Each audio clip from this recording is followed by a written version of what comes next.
This is WPSL Port St. Lucie, the talk of the Treasure Coast.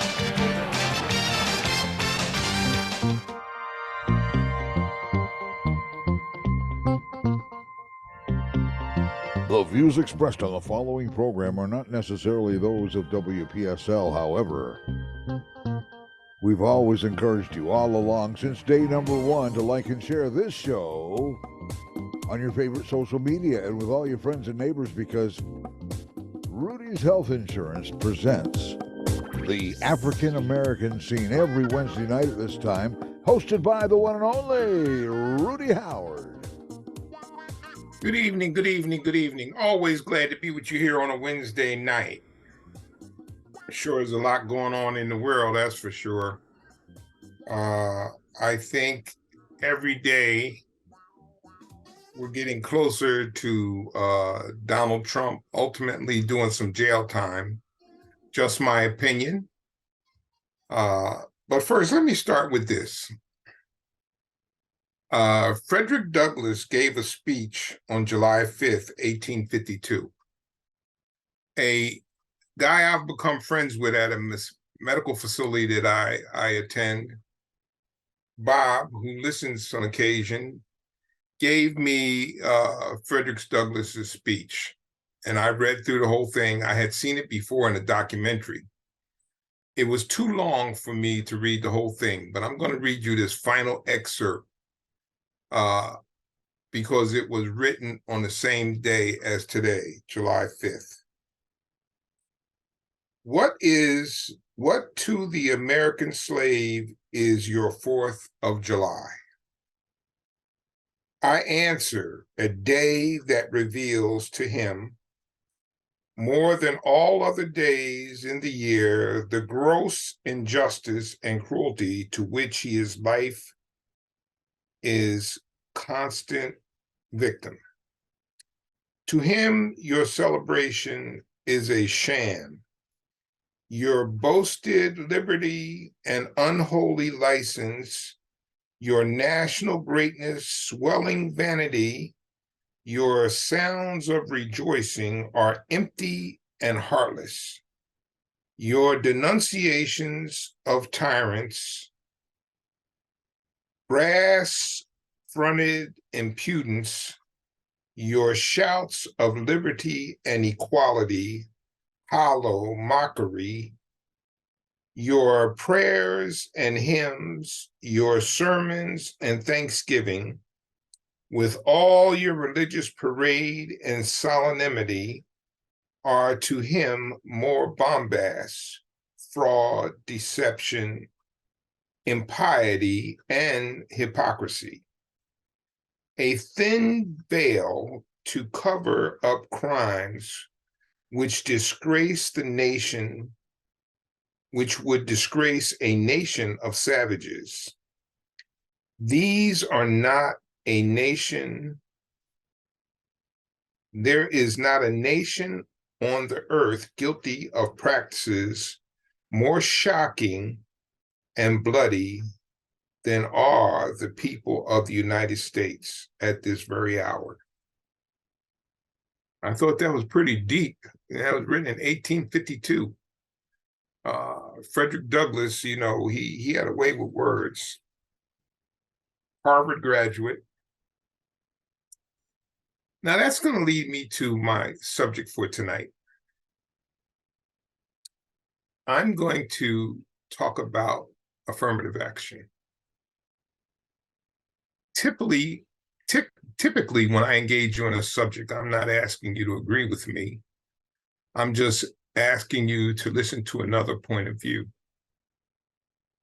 Tonight, I'm asking you to agree with me, to change your mind. I am going to try to change your mind about affirmative action, because some of you, I don't really think understand the essence of what affirmative action is all about. And I would also say to you, if you are opposed to reparations, which I can understand that, I'm not sure I understand why you're opposed to affirmative action. But I'm going to talk about it And I'm going to encourage you to call up, and please feel free to challenge me. And I'm going to include a story of my own, which will make it very personal, and I hope bring home the point. Affirmative action was a tool to help remedy historical discrimination. It allowed the use of race as a factor in addressing past sins. The practice originated in 1961 when JFK issued an executive order for equal employment opportunity.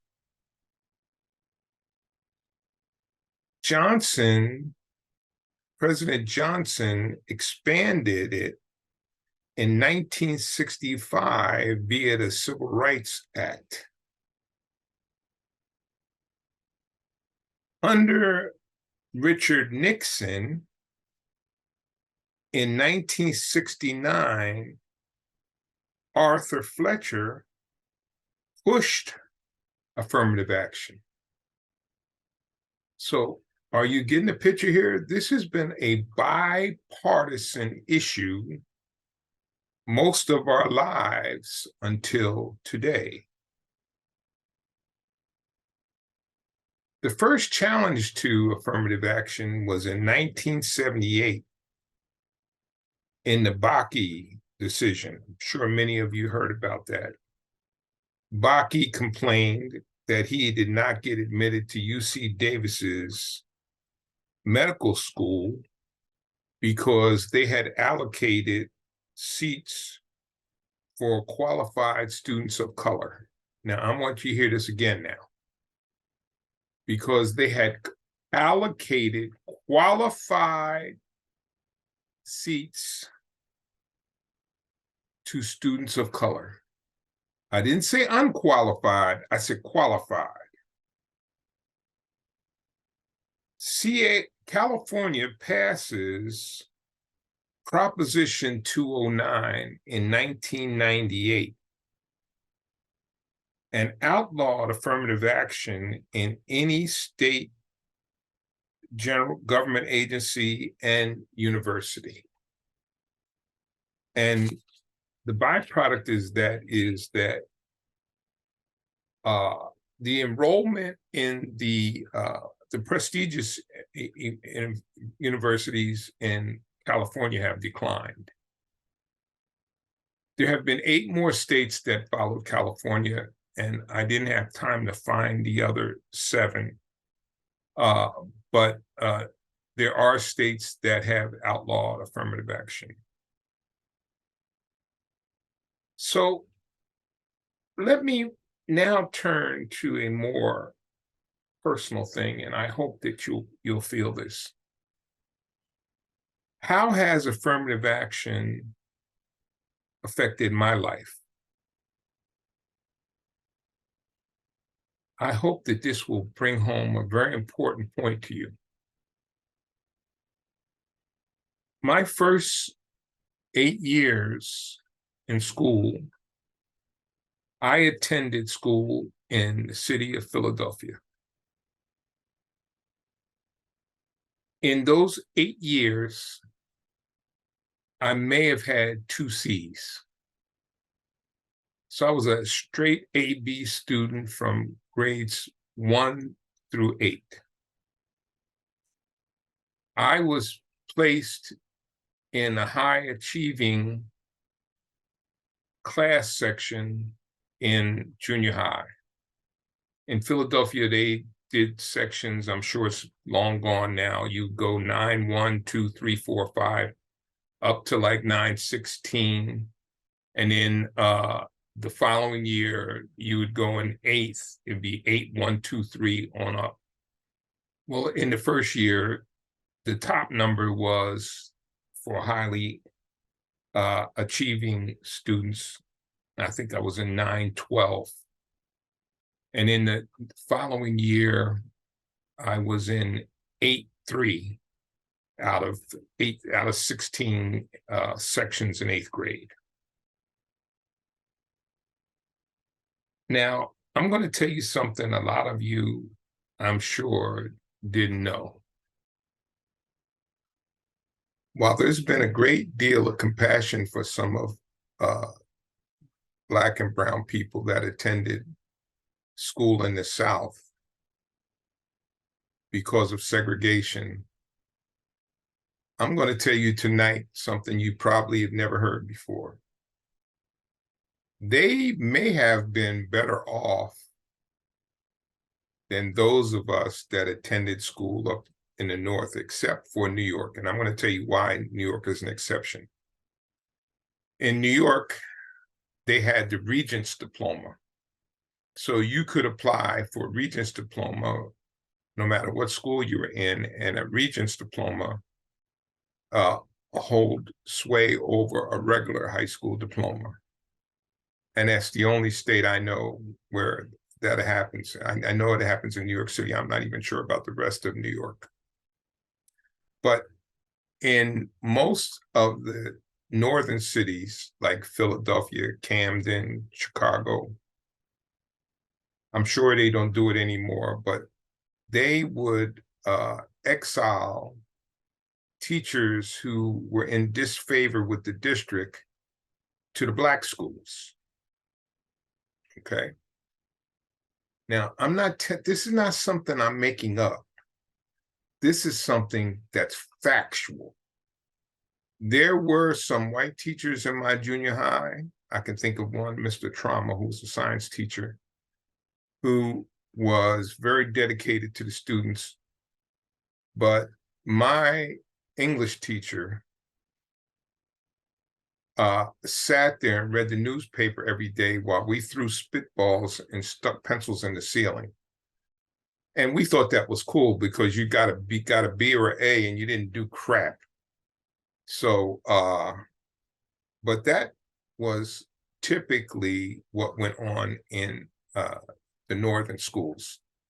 Now, why some of my brothers and sisters in the South may have been better off is because with the segregated schools, the teachers who taught in those schools also went to the local grocery store. So it's very possible your mom and dad could run into the teacher in the grocery store while they're shopping, and they would give your mom or dad a piece of their mind about how you're behaving.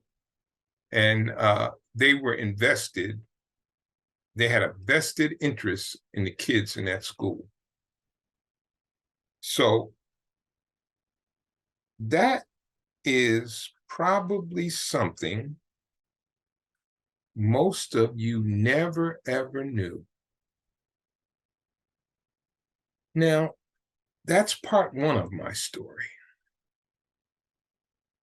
Part two, and the phone number is 340-1590. If any of you dare to want to call up and dispute what I'm saying, please feel free to do so. That's 340-1590. Here's part two of my story. We moved to New Jersey in October of 1965. At that time, we moved to a town which is called Willingboro. I found out that my foundation was sorely lacking. When we first moved there was only about 25 or 30 Black families in the whole town. I was so far behind the other students. That first year, I almost got left down. I struggled mightily. My sister struggled. And it's not because I wasn't smart, although I began to think I wasn't. It was because I had an improper foundation. that had come from the Philadelphia public school system.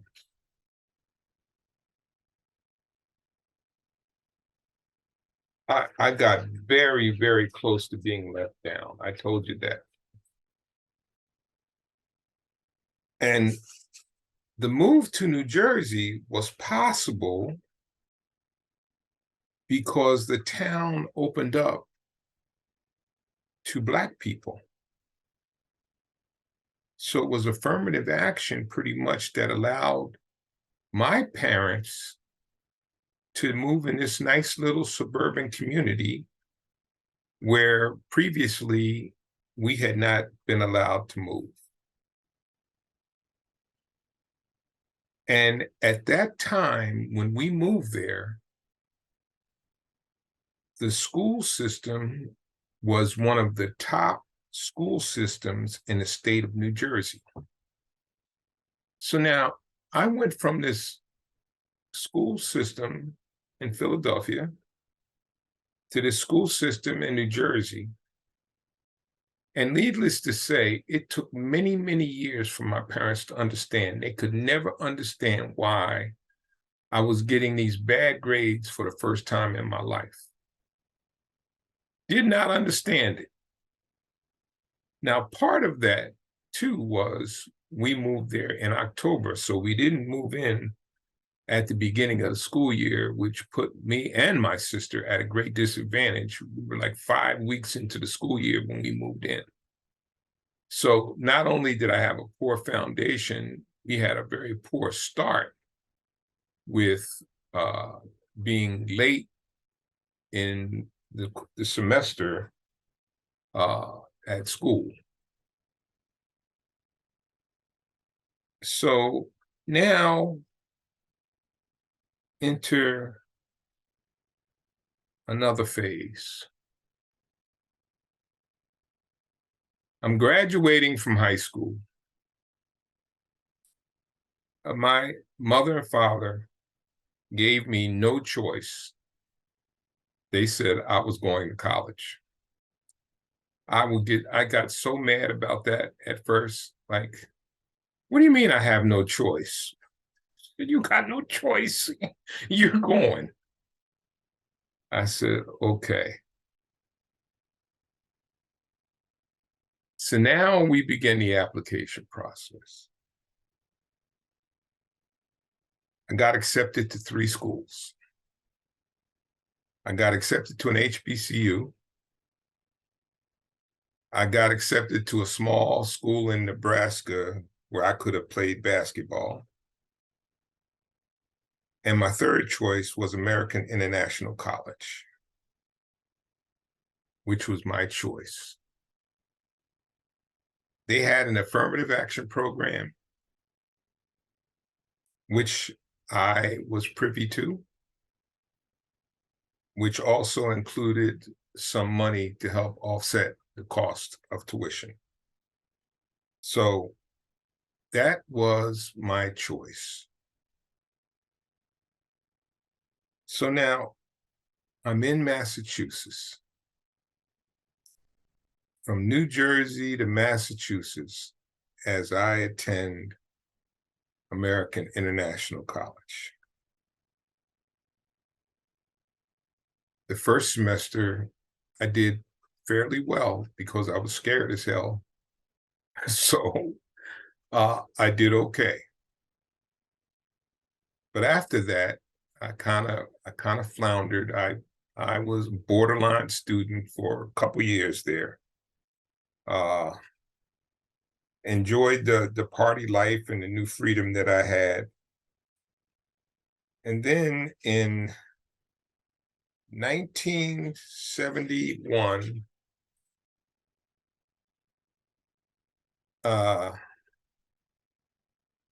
let me also say that part of the reason that I am so pleased that I attended the American National College, it was a nurturing environment.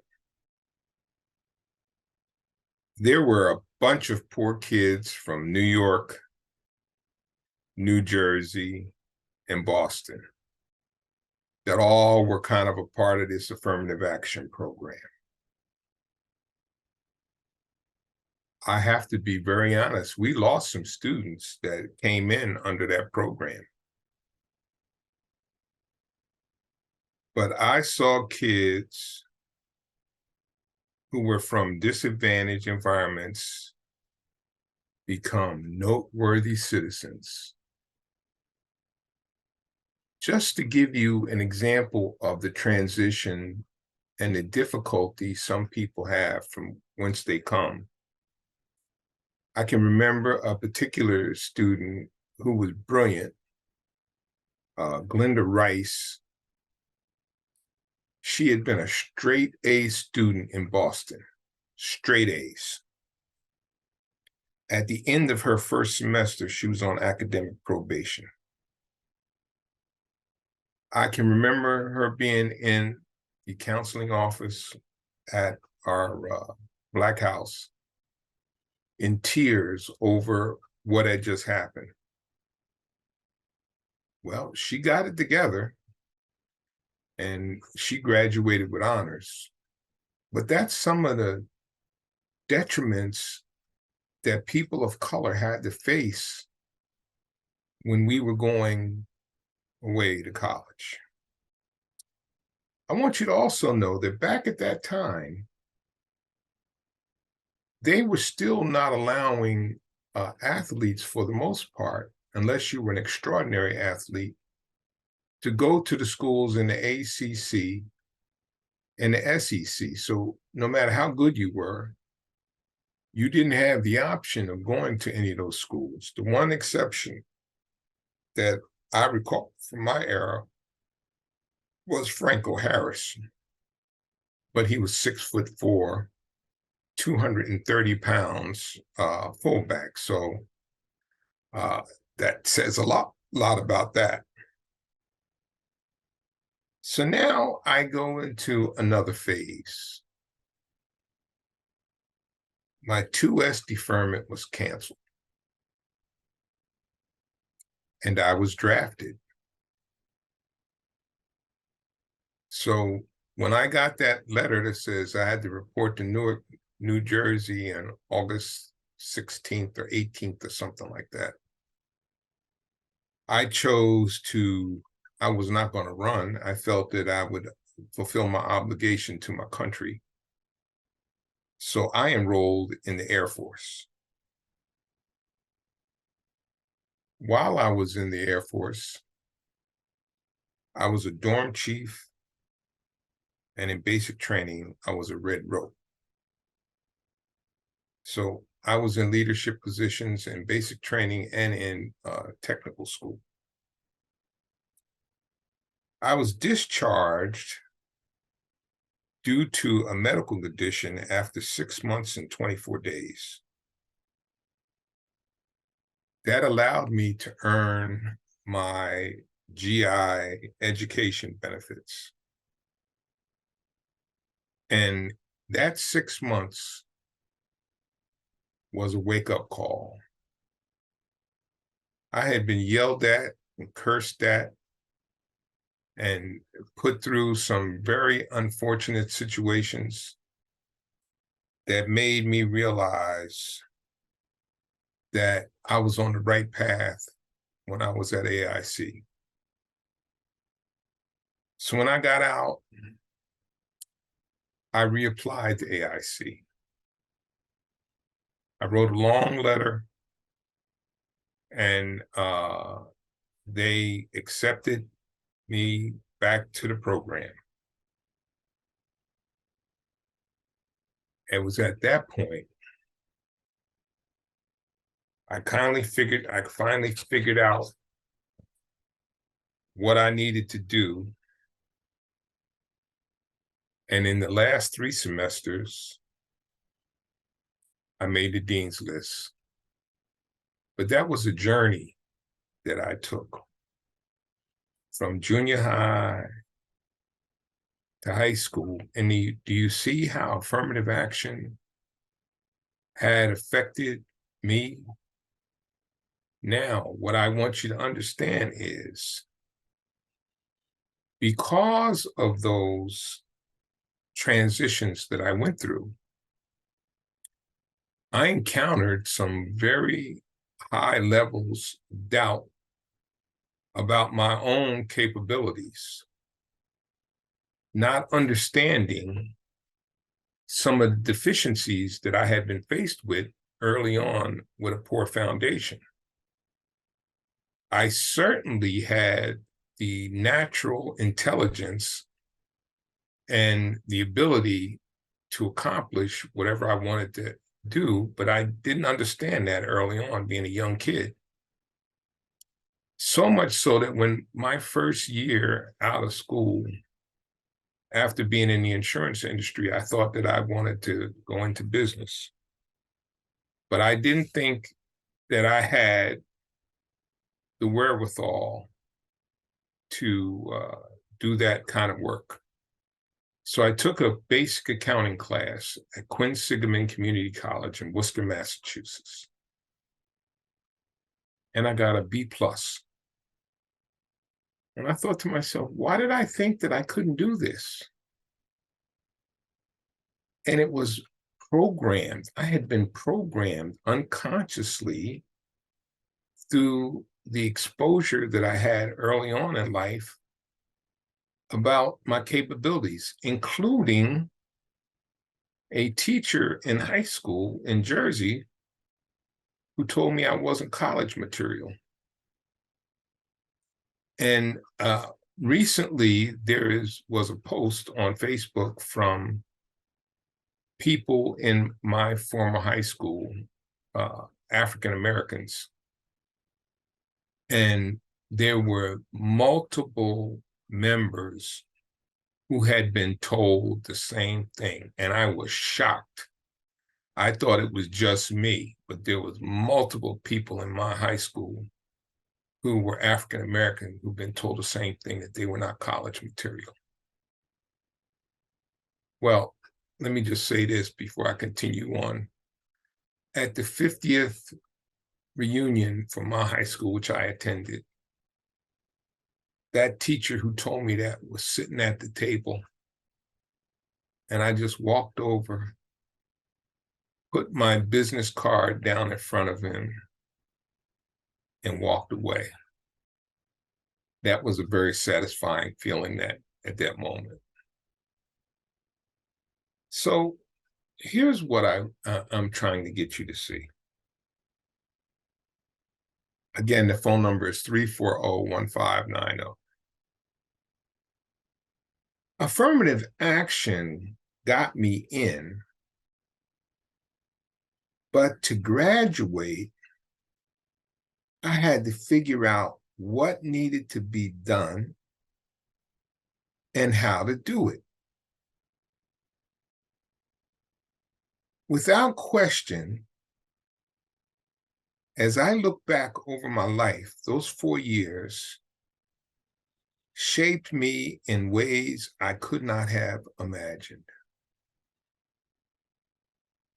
I was a totally different person when I left AIC than I was when I went into AIC.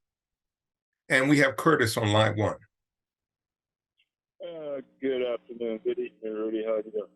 Okay. Yeah, I can totally understand what you're explaining and the things that you went through.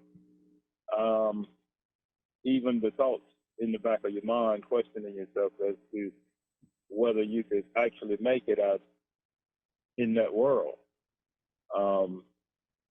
But down in Palm Beach County, where I went to school, at Riviera Beach, we were still segregated down there in 67, 68.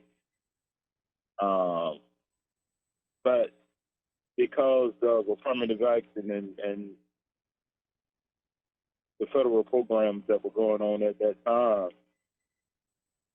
I was asked to go down and take a test because there was very few blacks that worked for the largest electrical utility in the state of Florida.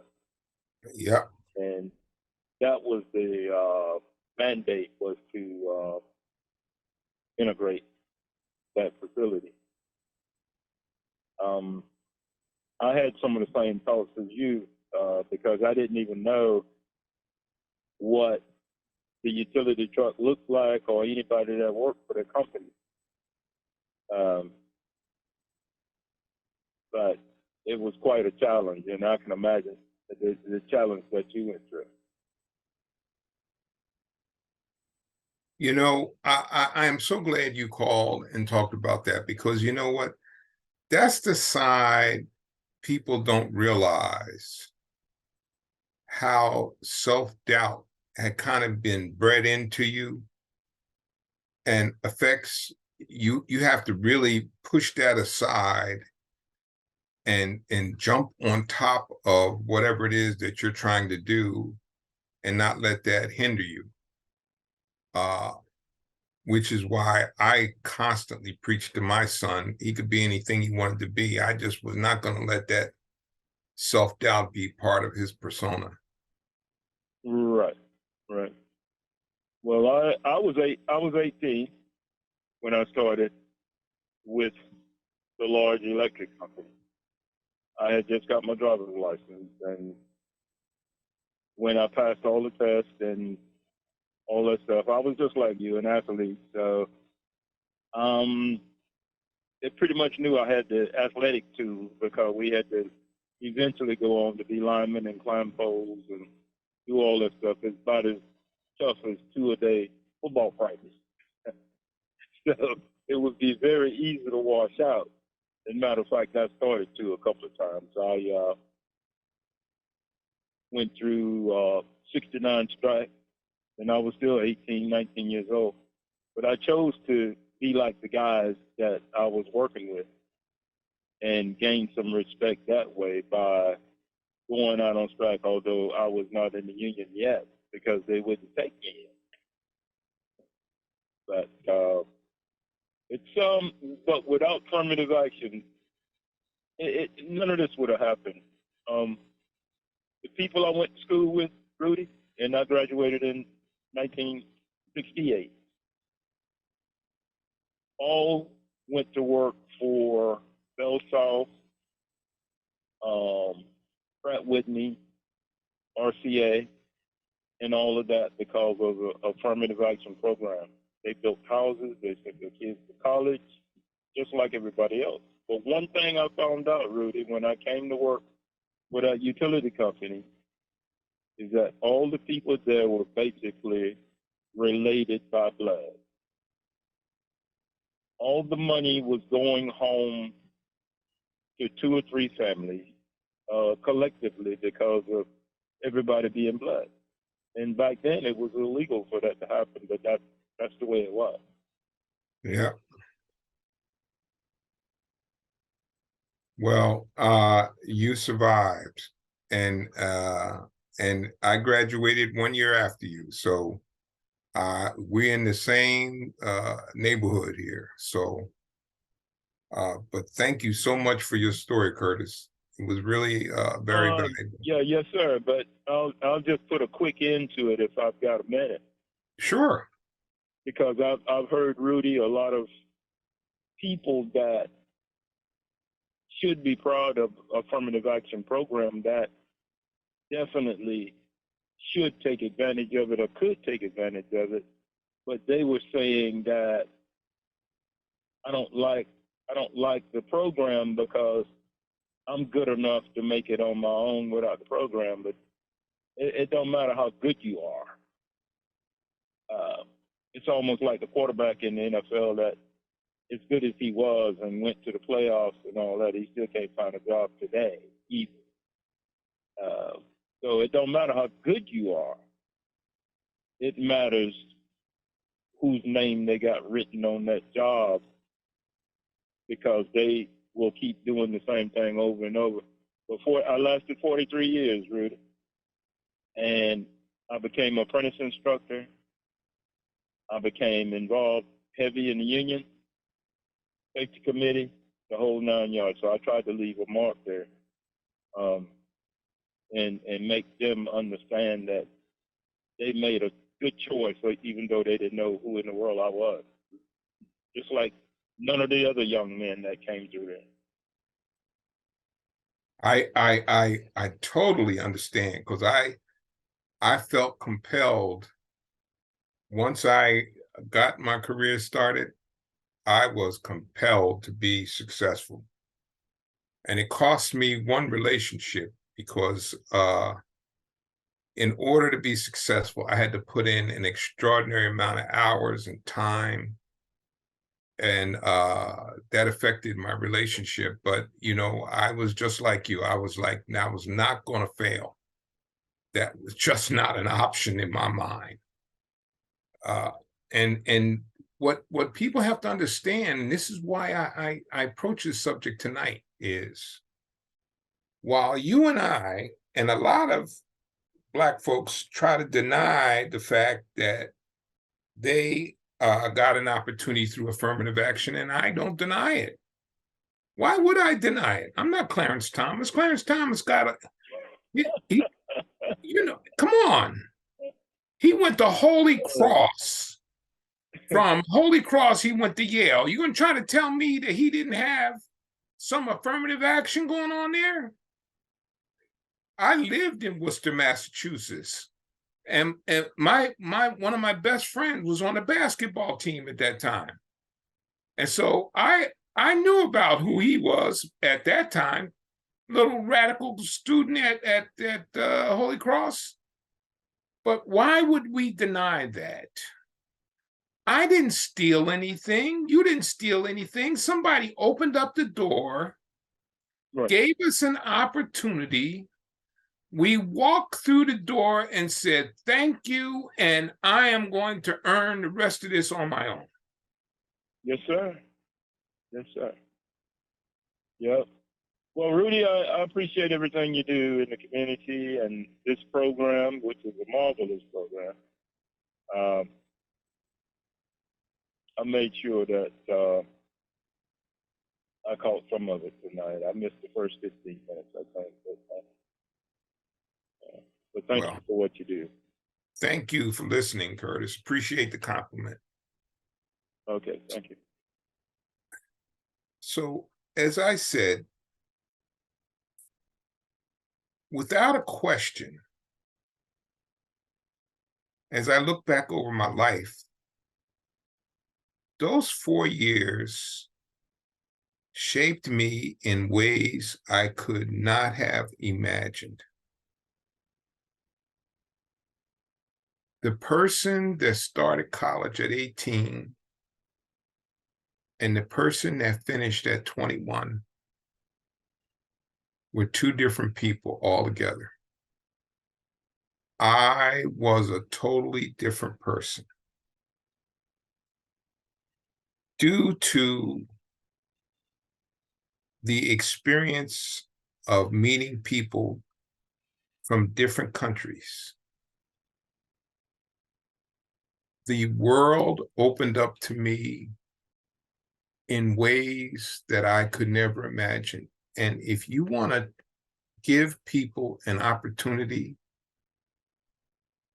the first thing they have to have is hope. And when you give someone an opportunity to get an education, they have been given an opportunity to hope for a better life, for a better career, and build a happy and healthy family. That's what that educational opportunity does. Now, in the absence of that, do you want to have somebody who is not going to be a productive citizen? And we have Winnie on line 1. Yes, Winnie. How you doing? How you doing tonight? What does that mean? That family action? What that mean? I have two aunts. They was the family you back in the days. Tallahassee back in the 40s, and they became teachers and stuff like that back then. What that means, what you talking about? What that means, family action? Family action? Are you talking about family legacy? I, I- go ahead. Go ahead. Oh, are you talking about, you're talking about affirmative action? Are you asking me what affirmative action means? Okay, well, if you call back, I'll try to answer that. I'm not sure what you're asking me, but I'll be glad to give you the answer to the best of my ability. But here's what I really want you to get out of my talk here. There were men and women whose lives changed because my little school gave them a chance. Some of them would have become street people instead of tax-paying citizens. So tell me why you would not want them to get an education. They become productive citizens in our society, all because they were provided an opportunity to achieve. Affirmative action doesn't give them grades. Just like Curtis said, Curtis got an opportunity to go into the electrical field, and that didn't, on affirmative action, but that didn't guarantee he was going to stay there. He stayed there because he was able to do the work, and he worked hard to try to accomplish and make himself a professional. And the same is true with me. I just wanted you to get a feeling for what I had transitioned from and understand that while I don't even have for 1 minute any reservations about the fact of affirmative action. Like he said, there are some Black people who feel to admit that they were assisted by affirmative action is somehow a detriment to their achievements. And I don't think so, because while the door gets open, once you get in the door, you have to perform, whether it's a job, whether it's a college, whatever it is. It just somebody gave you an opportunity that had been historically, I want you to hear this again, that had been historically denied to people of color. So one of the things that I heard said this week was we now live in a colorblind society. I hope there's nobody on here that really believes that we live in a colorblind society, because we don't. I think we are better in 2023 than we were in 1923, that's for sure. But we don't live in a colorblind society. All around us now, we are going through divisions. And this most recent Supreme Court decision about affirmative action simply creates more division. And and if you look at what I said initially about the history of affirmative action, it's been bipartisan up until 2 weeks ago. Affirmative action was not really there was a handful of people that opposed affirmative action, but by and large, affirmative action was a non-controversial application of the law to help people of color advance in areas that were non-traditional. I would even tell you that when I graduated, there were companies that came on campus recruiting people of color for their companies. And if you got the job, you still had to perform. I was one of those people. And I built a more than 40-year career after being afforded an opportunity to be a trainee in a program that had traditionally not had African Americans in it. So what I want you to get tonight, please, affirmative action is not taking anything away from you. Affirmative action is giving an uplift to some people. Why? Please tell me why you would be opposed to that. Why would you be opposed to uplifting people? Why would you be opposed to providing people an opportunity to better themselves? Because you don't think they're deserving? What makes you think they are not deserving of an opportunity to better themselves? Please, you might be conservative, but take that and roll it around in your mind and tell me why you think providing somebody with an opportunity to better themselves is not in your best interest.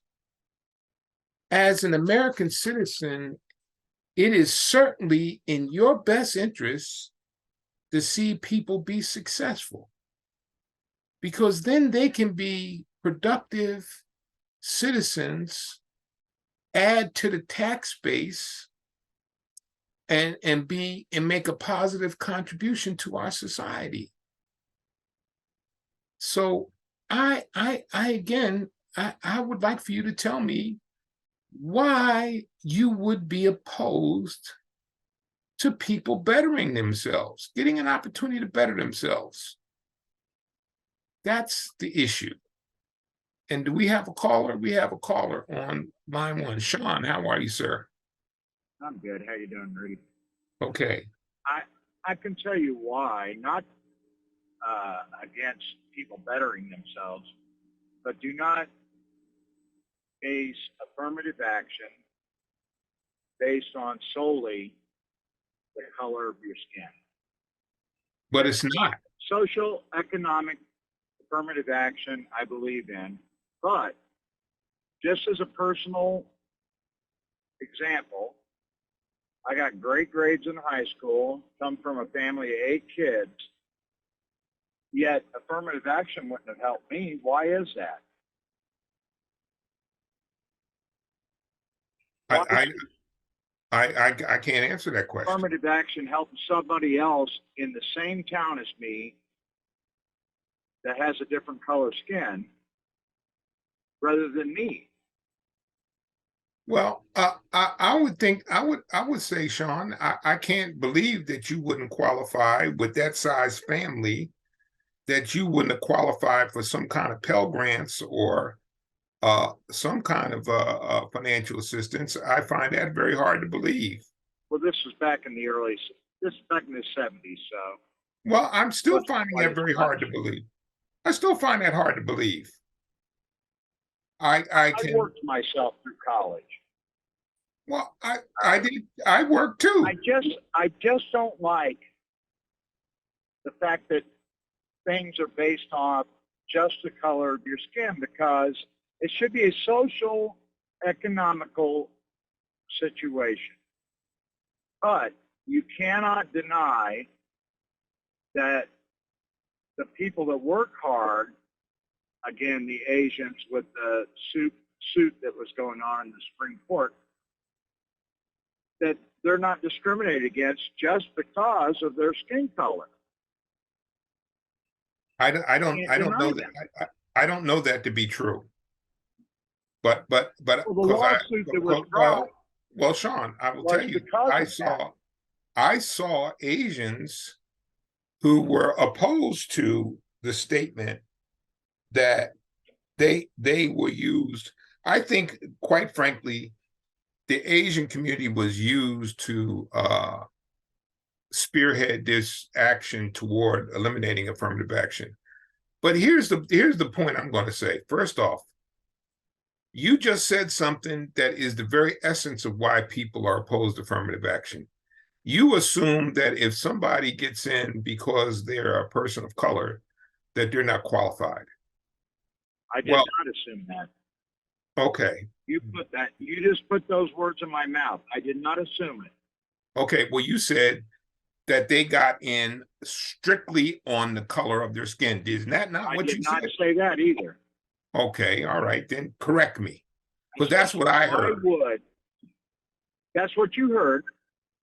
But the fact is, it should be on social, economic, and no factor involved with the color of your skin. In my regard. Well, Where I think we're losing it, though, Rudy, is we need to look at the root of the problem. We have poor education for minorities in public schools. That's where we're losing it. Okay. That's where the effort has to be.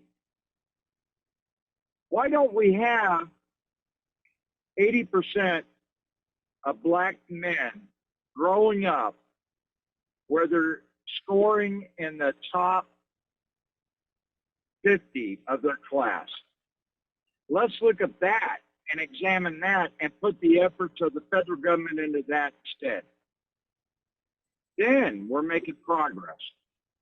Well, I think. Curtis, we're coming to the end of the hour, and what I'm going to do is I'm going to encourage you to call back next week, and we can continue this dialogue, because I got lots to say about what you're talking about. But thank you so much for calling in. Appreciate you. Well, thank you I'll take my call. Okay. So I hope that this discussion of affirmative action gives affirmative action to you in a different light. So it's not about putting unqualified people in positions. It's about providing an opportunity for them to be successful. And I sure hope you can embrace that concept. And if you hadn't thought of it that way, I hope you will think about that way going forward. And I would like to thank you so much for tuning in to the African American Scene. God bless and be safe. And I will see you next Wednesday right here for the African American Scene. The African American Scene, presented by Rudy's Health Insurance, and heard every Wednesday evening in the 6 o'clock hour on WPSL Port St. Lucie, the talk of the Treasure Coast. Webcaster to the world on Google Home, Alexa, and the TuneIn app on your smartphone.